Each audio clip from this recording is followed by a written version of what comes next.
बच्चों, आप कैसे हैं?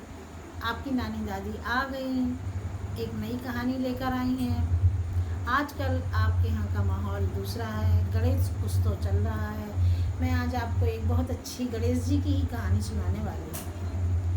एक माँ बेटे थे, बहुत गरीब थे, उनके यहाँ कुछ नहीं था। माँ मजदूरी करती थी, अपने बच्चे को पाल रही थी, पढ़ाती थी, लिखाती थी, अच्छे से अच्छे संस्कार देने की कोशिश करती थी।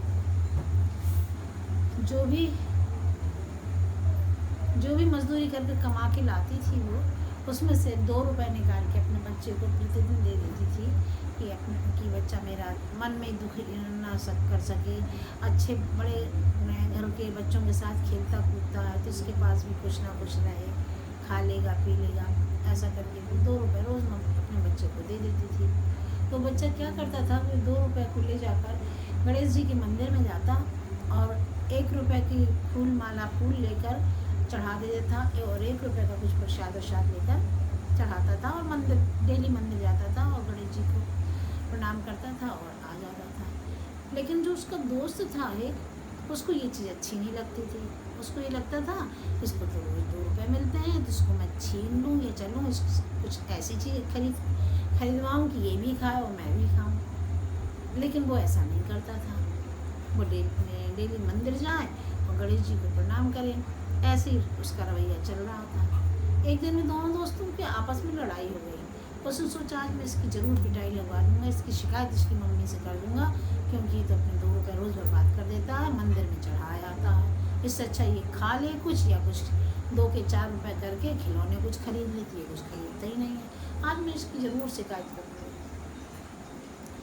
उसकी मम्मी शाम को मजदूरी करके आई तो वो पहुँच गया उसका दोस्त और उसकी शिकायत कर दी और उससे बोला, अरे आंटी ये तो सारा पैसा बर्बाद कर देता है, आप इसको बेकार पैसे देती हैं, आप कितनी मेहनत से पैसा कमा के लाती हैं और ये इन पैसों को लेके जाके बर्बाद कर देता है। क्या करता है, उसने बता दिया तो बर्बाद कर देता है और इसको आप पैसे मत दिया करिए। तो उनकी आंटी को गुस्सा आया, उसको खूब मारा पीटा, घर से निकाल दिया कि मैं तेरे को कितनी मेहनत से पाल रही हूँ, कैसी मजदूरी करके लाती हूँ, तेरा पेट भरती हूँ, तुझे पैसे देती हूँ, तू बर्बाद कर रहा है। ऐसा करके उसको धक्के मार के मारा पीटा, उसको घर से निकाल दिया। अब वो लड़का कहाँ जाता, रोता हुआ उसी गणेश जी के मंदिर में गया और वहीं बैठ के जाके चुपचाप बैठ गया। अब बैठा रहा, सुबह से शाम हो गई तो मंदिर का पुजारी कहता है बेटा अपने घर जाओ।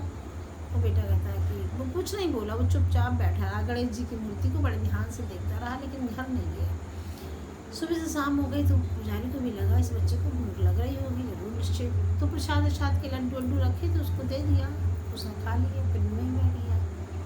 गणेश जी को तो भैया सब समझ रहे थे कि ये यहाँ क्यों बैठा है, इसके साथ में क्या घटना घट गई है, भगवान तो सब जानते हैं। तो गणेश जी ने कहा कि तुम मेरे सूंड में हाथ डालो। उस बच्चे के सूंड में हाथ डालो, उसके बाद उनके सूंड में से 4 लड्डू निकल आए। तो उनका खा लो, तो बैठ के उसने 4 लड्डू खा लिए और पानी पी लिया, फिर वहीं बैठ गया। अब पुजारी को बड़ी परेशानी कि अपने घर क्यों नहीं जा रहा। अब रात हो गई तो उन्होंने दरवाज़ा बंद करना चाहा, उससे कहा कि तुम जाओ नीचे, हम मंदिर बंद कर रहे हैं, जाओ अपने घर। तो नहीं गया, रोने लगा। तो गणेश जी को बड़ा तरस आया। गणेश जी ने कहा फिर मेरी सूंड में हाथ डालो। उसने फिर सूंड में हाथ डाली तो खूब सारे रुपया पैसों की खूब सोने के सिक्कों की थैली निकली। तो उन्हें कहा जाओ तुम अपनी माँ को दे देना और तुम्हारी माँ खुश हो जाएंगी और तुमको अपने घर में रख लेंगी। तो वो खुश हो गया, उस थैली को लेकर अपने घर पहुँचा। उसकी माँ ने देखा, अरे उसने सारी बात बताई कि आप लोग मुझको पैसे देती थी तो मैं गणेश जी के मंदिर में जाता था, उनको प्रणाम करता था, वहाँ मैं पैसे चढ़ाता था, फूल माला चढ़ाता था, प्रसाद लगाता था, उन्हीं के पास मैं दिन भर से बैठा था। तो उनने ही मुझको ये पैसे रुपए दिए हैं और कहा अपनी माँ को जाके दो, तुम्हारी माँ खुश हो जाए। मैंने गणेश जी की सेवा करी तो गणेश जी ने मुझको ये वरदान में दिया। उसको बहुत अच्छा लगा और बहुत खुश हुई। फिर वो भी गणेश जी की पूजा करने लगी। इस तरह से उनके अड़ोसी पड़ोसी सभी गणेश जी की पूजा करने लगे और गणेश जी के पूजन का काफ़ी विस्तार हो गया और उस लड़के को सारी खुशियाँ वापस मिल गई। इस तरह भगवान की आराधना वो हमेशा करने लगा। अब आपको बच्चों ये कहानी कैसी लगी ये आप मेरे को बताएंगे, लाइक करेंगे।